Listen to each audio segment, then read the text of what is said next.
आज है 29 मई 2026 दिन शुक्रवार। नमस्कार, दिल्ली न्यूज में आपका बहुत बहुत स्वागत है। चलिए देखते हैं आज की 25 फटाफट काम की और महत्वपूर्ण बड़ी खबरों को। पर इससे पहले वीडियो को लाइक करना बिल्कुल न भूलें। देश की पहली रोबोटिक स्प्लीनोरिनल बाईपास सर्जरी, 67 वर्षीय महिला की इकलौती किडनी बचाई गई। देश में चिकित्सा क्षेत्र में एक बड़ी उपलब्धि सामने आई, जहां डॉक्टर्स ने रोबोटिक तकनीक से बाईपास सर्जरी कर एक 67 वर्षीय महिला की इकलौती किडनी को बचाने में सफलता हासिल की। इस सर्जरी को देश की पहली रोबोटिक स्प्लीनोरिनल बाईपास प्रक्रिया बताया जा रहा है। डॉक्टर्स के अनुसार यह ऑपरेशन अत्यंत जटिल था, लेकिन आधुनिक तकनीक की मदद से मरीज की जान बचाई जा सकी। IGI एयरपोर्ट की सुरक्षा में बड़ा अपग्रेड, रेडियोलॉजिकल डिटेक्शन व ब्लास्ट बिन शामिल। दिल्ली के इंदिरा गांधी अंतर्राष्ट्रीय हवाई अड्डे पर सुरक्षा व्यवस्था को और मजबूत करने के लिए ऐतिहासिक अपग्रेड किया जा रहा है। इसमें रेडियोलॉजिकल डिटेक्शन सिस्टम, आधुनिक ब्लास्ट बिन और BDDS बसेस की तैनाती शामिल है। इन तकनीकों के जरिए किसी भी संदिग्ध वस्तु या खतरे का तुरंत पता लगाया जा सकेगा। यात्रियों की सुरक्षा को सर्वोच्च प्राथमिकता देते हुए एयरपोर्ट पर निगरानी और आपात प्रतिक्रिया क्षमता को और अधिक प्रभावी बनाया जा रहा है। दिल्ली में SIR प्रक्रिया जल्द शुरू, BLO घर घर जाकर करेंगे सत्यापन।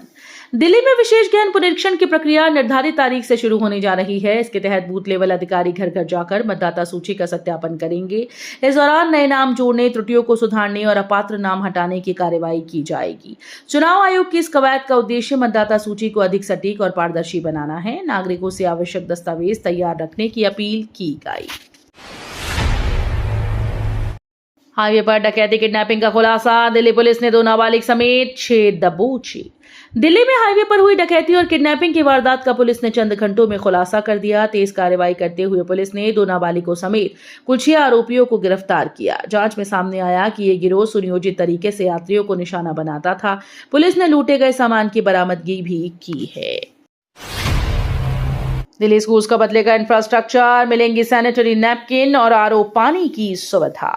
दिल्ली सरकार ने स्कूल्स के इंफ्रास्ट्रक्चर को मजबूत बनाने के लिए बड़ा कदम उठाया। अब सरकारी स्कूल में छात्रों को बेहतर सुविधाएं मिलेंगी, जिसमें सैनिटरी नैपकिन, वेंडिंग मशीन और RO शुद्ध पेयजल की व्यवस्था शामिल है। इसके साथ ही बुनियादी ढांचे को भी आधुनिक बनाया जाएगा। सरकार का उद्देश्य है कि बच्चों को सुरक्षित, स्वच्छ और सुविधाजनक माहौल मिले। दिल्ली में चलेंगी हाइड्रोजन बसेस, ग्रीन ट्रांसपोर्ट की दिशा में बड़ा कदम। दिल्ली सरकार ने ग्रीन ट्रांसपोर्ट को बढ़ावा देने के लिए बड़ा कदम उठाया। अब राजधानी में हाइड्रोजन से चलने वाली बसेस सड़कों पर दौड़ती नजर आएंगी। इन बसेस से ना तो प्रदूषण होगा, ना धुआं निकलेगा, जिससे वायु गुणवत्ता सुधारने में मदद होगी।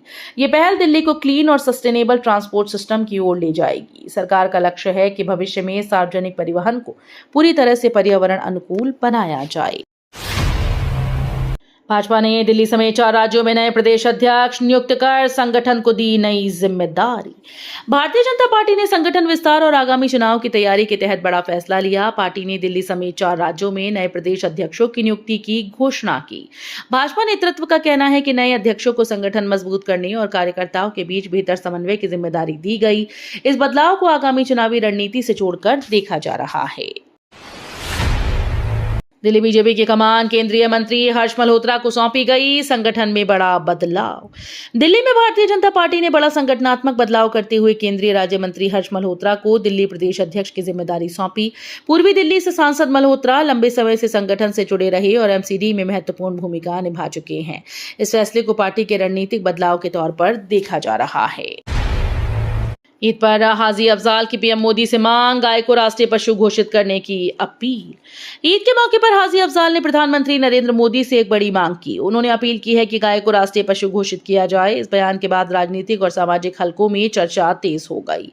अलग अलग संगठनों और लोगों की मिलीजुली प्रतिक्रियाएं सामने आ रही हैं। कुछ लोग इसे सांस्कृतिक महत्व से जोड़कर देख रहे हैं, तो कुछ इसे संवेदनशील मुद्दा बता रहे हैं। मामला अब सुर्खियों में बना हुआ है।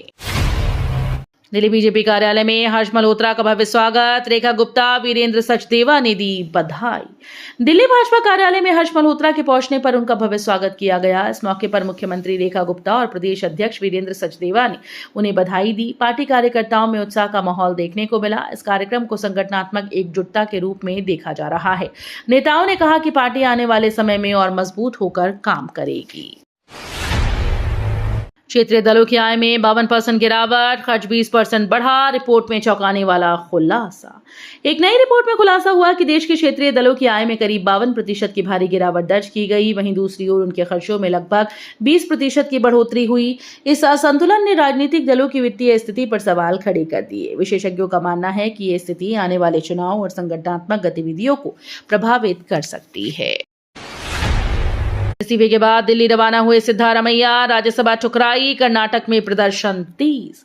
कर्नाटक की राजनीति में बड़ा घटनाक्रम सामने आया, जहां मुख्यमंत्री सिद्धारमैया इस्तीफे के बाद दिल्ली के लिए रवाना हो गए। बताया जा रहा है कि उन्होंने राज्यसभा का प्रस्ताव ठुकरा दिया। इस फैसले के बाद राज्य में कई जगहों पर समर्थकों ने प्रदर्शन शुरू कर दिया। राजनीतिक हलचल तेज हो गई और कांग्रेस में भी चर्चाओं का दौर जारी है। अंतर्राष्ट्रीय शांति रक्षक दिवस पर 2 भारतीयों को मरणोपरांत सम्मान मिलेगा। अंतर्राष्ट्रीय शांति रक्षक दिवस के अवसर पर 2 भारतीय शांति रक्षकों को मरणोपरांत सम्मानित किया जाएगा। ये सम्मान उनके संयुक्त राष्ट्र शांति अभियानों में दिए गए योगदान और सर्वोच्च बलिदान को मान्यता देने के लिए दिया जा रहा है। दोनों ने कठिन परिस्थितियों में शांति स्थापना और मानवीय सहायता मिशन में महत्वपूर्ण भूमिका निभाई।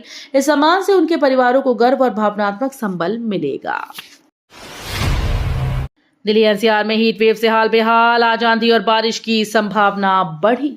दिल्ली एनसीआर में तेज गर्मी और हीट वेव का असर लगातार लोगों को परेशान कर रहा है। कई इलाकों में तापमान 45 डिग्री के आसपास दर्ज किया गया, जिससे दिन भर गर्म हवाएं चलती रहीं। मौसम विभाग ने आज मौसम बदलने के संकेत दिए हैं। राजधानी और आसपास के क्षेत्रों में तेज आंधी, गरज चमक और हल्की बारिश की संभावना जताई गई। इससे लोगों को भीषण गर्मी से कुछ राहत मिल सकती है। दिल्ली में आंधी तूफान का असर, फ्लाइट सेवाएं प्रभावित, एयरपोर्ट ने यात्रियों को मेट्रो इस्तेमाल की सलाह दी। दिल्ली एनसीआर में खराब मौसम और तेज आंधी तूफान का असर हवाई सेवाओं पर भी दिखाई दे रहा है। कई उड़ानों में देरी और रूट डाइवर्ट होने की स्थिति बनी हुई है।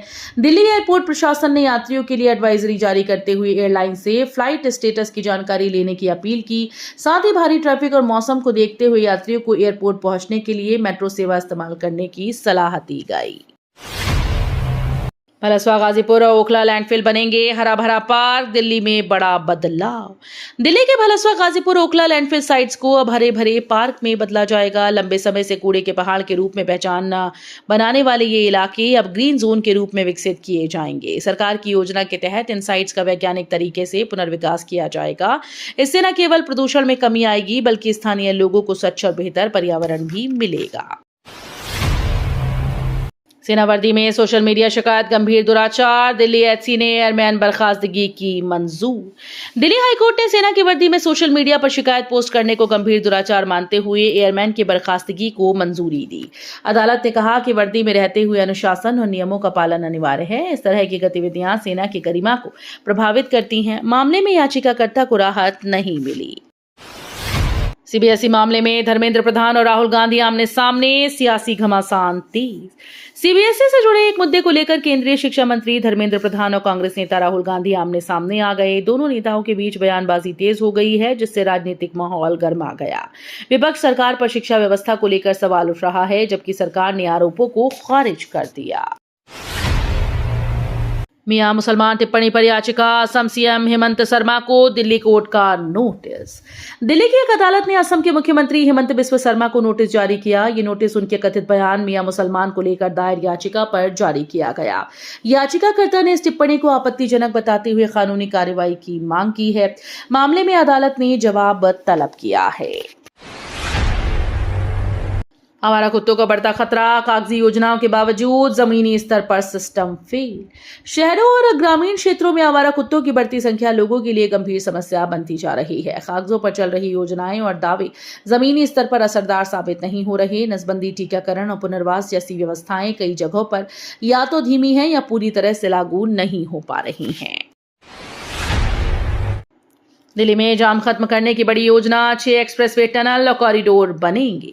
दिल्ली एनसीआर में ट्रैफिक जाम की समस्या को कम करने के लिए केंद्र और दिल्ली सरकार मिलकर बड़े इंफ्रास्ट्रक्चर प्रोजेक्ट पर काम कर रही है। योजना के तहत 6 प्रमुख एक्सप्रेसवे, एलिवेटेड कॉरिडोर और आधुनिक टनल बनाए जाएंगे, जिससे प्रमुख जंक्शन और व्यस्त मार्गों पर दबाव कम होगा।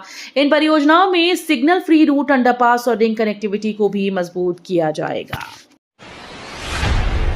सोनिया गांधी आवास के बाहर थलपति विजय का पोस्टर चर्चा में, राजनीतिक हलचल तेज। दिल्ली में सोनिया गांधी के आवास के बाहर अभिनेता थलपति विजय से जुड़ा पोस्टर लगाए जाने के बाद राजनीतिक चर्चाएं तेज हो गईं। इस बीच तमिलनाडु के मुख्यमंत्री के दिल्ली दौरे के दौरान राहुल गांधी से उनकी मुलाकात न होने को लेकर भी सवाल उठ रहे हैं। हालांकि इस पूरे घटनाक्रम पर आधिकारिक तौर पर कोई स्पष्ट बयान सामने नहीं आया है। Amar colony shooting case crime branch को सौंपा गया, रेस्टोरेंट में युवक की हत्या। दिल्ली के अमर कॉलोनी इलाके में हुए शूटिंग केस में बड़ा अपडेट सामने आया। मामले की जांच अब क्राइम ब्रांच को सौंप दी गई। घटना एक रेस्टोरेंट में हुई थी, जहां साहिल नाम के युवक को गोली मार दी गई थी, जिससे उसकी मौत हो गई। प्रारंभिक जांच में आपसी रंजिश की आशंका जताई जा रही है। पुलिस आरोपियों की पहचान और गिरफ्तारी के लिए सीसीटीवी फुटेज व अन्य साक्ष्यों की जांच कर रही है। 34 करोड़ ब्लड मनी देकर 20 साल बाद सऊदी जेल से लौटा भारतीय।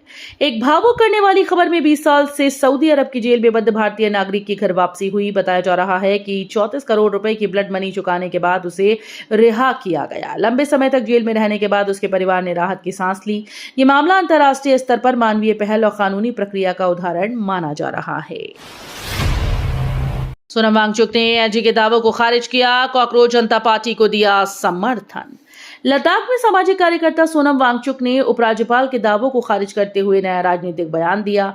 उन्होंने कहा कि मौजूदा आरोपों में सच्चाई नहीं है और जनता को गुमराह किया जा रहा है। इस दौरान उन्होंने कॉकरोच जनता पार्टी का समर्थन किया, जिससे राजनीतिक हलकों में हलचल मच गई। इस बयान के बाद क्षेत्र में चर्चा तेज हो गई और विभिन्न प्रतिक्रियाएं सामने आ रही हैं।